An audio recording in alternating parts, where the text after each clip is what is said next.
అధికారులు, పరిపాలకులు, వారి పట్ల దేవుని బిడ్డల వైఖరి ఎలా ఉండాలి?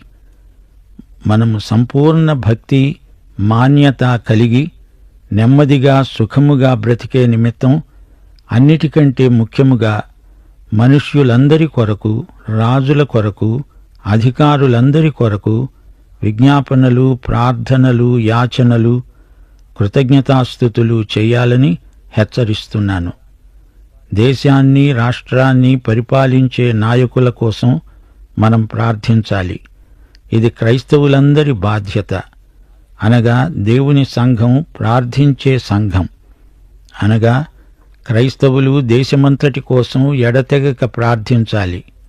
సంఘ ప్రార్థనల మీదనే దేశము యొక్క క్షేమము ఆధారపడి ఉన్నదని మనం గ్రహించాలి.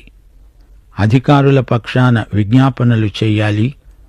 పరిపాలకులకు సంఘ ప్రార్థనలు ఎంతో ఆశీర్వాదకరమైనవి.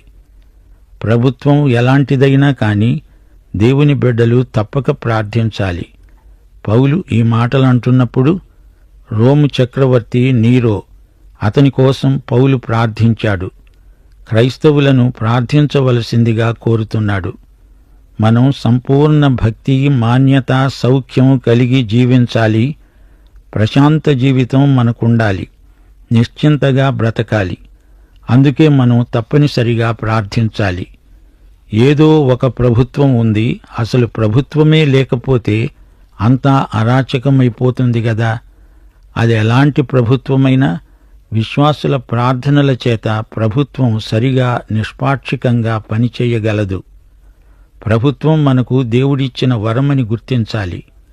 క్రైస్తవులందరూ సరిగా ప్రభుత్వం కోసం ప్రార్థించటం లేదు కాబట్టే ప్రజలలో భయం, చింత, ఆందోళన, అశాంతి ఎక్కువవుతున్నాయి.